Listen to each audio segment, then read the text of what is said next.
এটা আমার কাছে খুব অবাক লাগতো। যার পরিচয় জানি না, কিন্তু প্রতিদিন প্রতি সময় এটার খবর আসছে। এখন শুনলাম সারা দেশ জুড়ে আছে। আগেও তো চিন্তা করি যে সারা দেশ জুড়ে আছে। চিন্তা করে দেখো কখন কোথায় বেওয়ারিশ লাশ পড়ে থাকবে, ওইখানে আঞ্জুমানে মহিদুল ইসলাম অপেক্ষা করছে, এবং তারা ঠিকই সেই সময় আসবে এবং ঠিকই তার ব্যবস্থা করবে, সুন্দরভাবে করবে। তাদের কোনো বক্তব্য কোনো পত্রিকায় দেখি নাই যে লাশ দফন করেছে, কোনো বক্তব্য কোনদিন করেন কিনা জানি না, আমার নজরে আসে না যে এটা নিয়ে কোনো বাহাবা নিচ্ছে, এটা নিয়ে কোনো কিছু একটা বিবৃতি দিচ্ছে, কারো উপরে ক্ষোভ প্রকাশ করছে, কিচ্ছু করে না, একেবারে চুপচাপ। অদৃশ্য কত মানুষ কতগুলো এসে সব কাজ করে। এটি ছিল আজকে আমার জন্য সৌভাগ্য যে আজকে চাক্ষুষ দেখলাম, এবং তার সঙ্গে একটা বড় কাজ যে আজকে ভবনের উদ্বোধন ছিল। আমার কাছে অবাক লাগলো, ওটার সঙ্গে এটা মিল ছিল না। অদৃশ্য যে বলছিলাম, এটা দৃশ্যমান একটা জিনিস। কাজে প্রথম মনে হলো যে না, এটা তো বড় প্রতিষ্ঠান, এটা ছোটখাটো বিষয় না। বুঝতেছিলাম যে পেছনে একটা বড় কেউ আছে, পেছনে একটা গোষ্ঠী আছে, তা না হলে এত বড় অর্গানাইজেশন সম্ভব না, এত সুন্দরভাবে পরিচালনা করা সম্ভব না। বিশেষ করে করোনার সময় এই নামটা বারে বারে এসছে, যে কোনো সময় যে কোনো জায়গাতে বারে বারে আসছে। কাছে দেখছি যে ওটা আছে, চারদিকে ছড়িয়ে আছে। আজকে পরিচয় হওয়ার সঙ্গে সঙ্গে আরো দেখলাম বহু বড় বড় লোকজনের সঙ্গে জড়িত, জন্ম থেকে। এটা যে 1905 সাল থেকে এটার জন্ম, এটাও জানতাম না।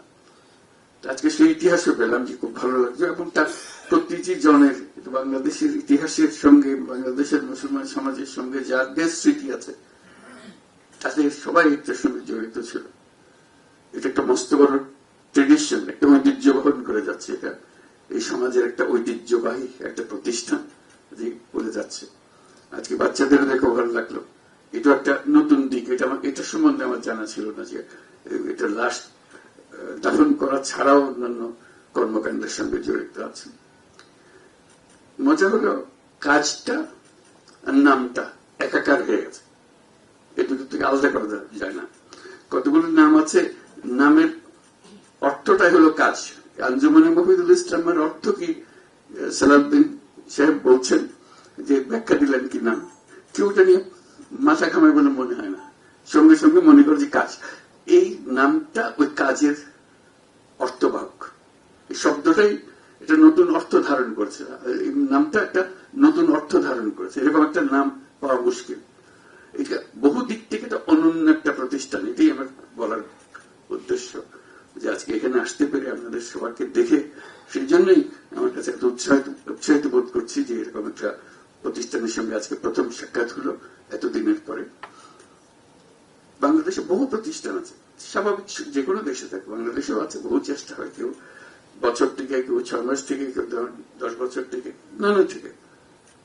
এত দীর্ঘমেয়াদী একটা প্রতিষ্ঠান টিকে আছে শুধু নয়, এটা মজবুত আছে এবং বড় রকম ভাবে শক্তভাবে কার্যক্রম পরিচালনা করছে, নানা দিকে ছড়িয়ে যাচ্ছে। লাশ দফন করার সঙ্গে সঙ্গে অন্যান্য কাজগুলো, যাদের এটিএমদের দিকে নজর দিচ্ছে। এটা অবাক কেন? এরকম আরো প্রতিষ্ঠান খুঁজে পাওয়া যায় কিনা, পুরা উপমহাদেশে এরকম দৃষ্টান্ত আছে কিনা আমার জানা নেই। কাজেই সে একটা অনন্য প্রতিষ্ঠান হিসেবে যে এত বছর ধরে সেবা চালিয়ে যাচ্ছে, কোনোদিন এটা নিয়ে কোনো খবর কাগজে প্রকাশিত হয় না। একমাত্র বলা হয়েছে আঞ্জুমানে মহিদুল ইসলাম লাশ দাফন করেছে, এই দুটো শব্দের সঙ্গে আমরা পরিচিত। আজকে আমরা গৌরব বোধ করি এরকম একটা প্রতিষ্ঠান, যে যারা চালিয়েছে, যারা এর পেছনে সময় দিয়েছে, মেধা দিয়েছে, তাদের প্রতি আমরা কৃতজ্ঞ। এবং এটা আরো বহু দিকে এটার কর্মসূচি সম্প্রসারিত, কিন্তু অবশ্য মূল কর্মসূচি যেটা নিয়ে তার জন্ম এবং যেটা নিয়ে আমরা তাকে পরিচিত, তার সঙ্গে আমরা পরিচিত হয়েছে, সেটা বহাল থাকুক।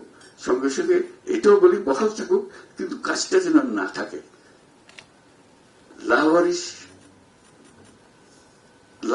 বেওয়ারিশ লাশ যেন আমাদের কারণ না থাকে, এটা আমরা কামনা করি। আমরা এমন একটা সমাজ বানাই যে আঞ্জুমানে মহিদুল ইসলামের কাজ আর নাই, এটি আমাদের লক্ষ্য। দাফন করা অত্যন্ত সুন্দর কথা, কিন্তু আমাদের লক্ষ্য যেন কারো লাশ বেওয়ারিশ হিসেবে না থাকে। আমরা সবাই যার যার মতো করে যেখানে আছি, আমরা যেন নিজেরাই এটা বেওয়ারিশ হওয়ার আগে থেকে আমরা রক্ষা করতে পারি যে তার বন্ধু বান্ধব আত্মীয় স্বজন কেউ না কেউ কাছে আছে, তার এটা সম্মানজনক ভাবে দাফন করবে। এতে আঞ্জুমানে মফিদুল ইসলামের কর্মকাণ্ডের কোনো ব্যাঘাত হবে না, বরং আমরা তাকে সম্মান দেখাবো এই জন্য যে তার এই জিনিসটা আমাদের চোখে তুলে ধরার জন্য। আমরা না হলে আঞ্জুমানে মফিদুল ইসলাম না হলে আমরা জানতাম না এই লাশের কি হয়েছিল।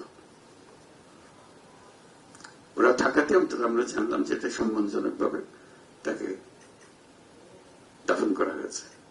কাজে সেটা আমাদের মনে এনে দিয়েছে এবং সেটা একটা প্রতীক। আমরা মনে করি এটা একটা প্রতীক হোক, আমাদের মনে উৎসাহ জাগাক, যে সমস্ত দুর্বলতা সমাজের মধ্যে আছে সেগুলো যেন আমরা ওভারকাম করতে পারি, আমরা এটা প্রতিকার করতে পারি, যাতে আমাদের এই সমস্ত দুর্বলতা থেকে আমরা মুক্ত হতে পারি। আমরা আরো যে সমস্ত কাজ আছে সেগুলোর দিকেও আমরা মনোযোগ দিতে পারি, যাতে আমরা আঞ্জুমানে মফিদুল ইসলামের মতো মনোযোগ দিলে বহু সমস্যার সমাধান আমরা নিজেরাই করে ফেলতে পারি। তারা কারোর জন্য অপেক্ষা করে নাই, দাতার জন্য অপেক্ষা করে নাই। দাতার অভাব হলে যে আঞ্জুমানে মফিদুল ইসলামের কাজ বন্ধ হয়ে যেত সেটা আমি মনে করি না। তারা যে উদ্দেশ্যে এসছে তারা কোনো দাতার জন্য অপেক্ষা করে নাই। দাতা হলে বেশি লাশ করবো, দাদা কম হলে আমরা কম লাশ করবো, আমার মনে হয় না আঞ্জুমানে মফিদুল ইসলাম সেইভাবে কাজ করে হিসাব করে যে আমাদের টাকা অনুসারে লাশ হবে, এরকম না। তারা তাদের যে নিজের আগ্রহ এবং দায়িত্ববোধ থেকে এটা করে, মানে আল্লাহর কাছে তারা এটার জন্য দান পাবেন। আমরা আজকে শুভকামনা করি, এটার অগ্রগতি কামনা করি এবং এই এত বছর যেরকম সুন্দরভাবে কাজ করে এসছে আর ভবিষ্যতে এই ট্রেডিশন চালিয়ে যাবে এবং আমাদের উৎসাহ দেবে, সারা জাতিকে উৎসাহ দেবে যেন আমরা এই কাজ এবং আরো অন্যান্য কাজ তাদের উদ্দেশ্যে অনুপ্রাণিত হয়ে আরো বহু রকমের অন্যান্য কাজগুলো করতে পারি।